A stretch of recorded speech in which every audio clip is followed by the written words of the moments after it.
তাহলে বৃত্তের ক্ষেত্রফল নির্ণয়ের জন্য স্টার্ট করলাম, ইনপুট নেব কত আর।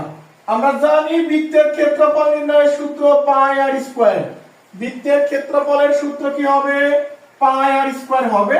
এখানে পাই এর মানটা আমাদের মুখস্থ 3.1416।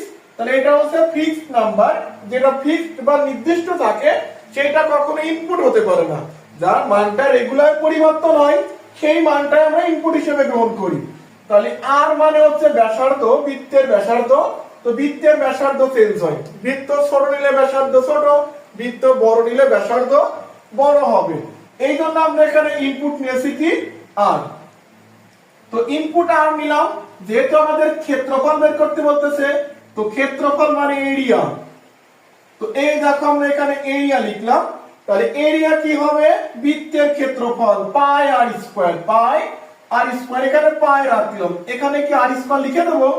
না, আমাদের প্রোগ্রামে এইভাবে স্কয়ার লেখা যায় না। যদি আমাদের আর স্কয়ার লেখা প্রয়োজন পড়ে আমরা লিখবো আর স্টার আর। তো এই যে স্টার চিহ্ন, এইটা দ্বারা আমরা গুণ বুঝবো। তাহলে আমরা লিখবো পাই, পাই এরপর লিখবো এখানে পাই, তাহলে আর স্টার এরপর হবে আর। এই হচ্ছে বৃত্তের ক্ষেত্রফল। এবার এখানে ফলাফল লিখবো, তাহলে ফলাফল এস এর জায়গা কি হবে? এরিয়া হবে।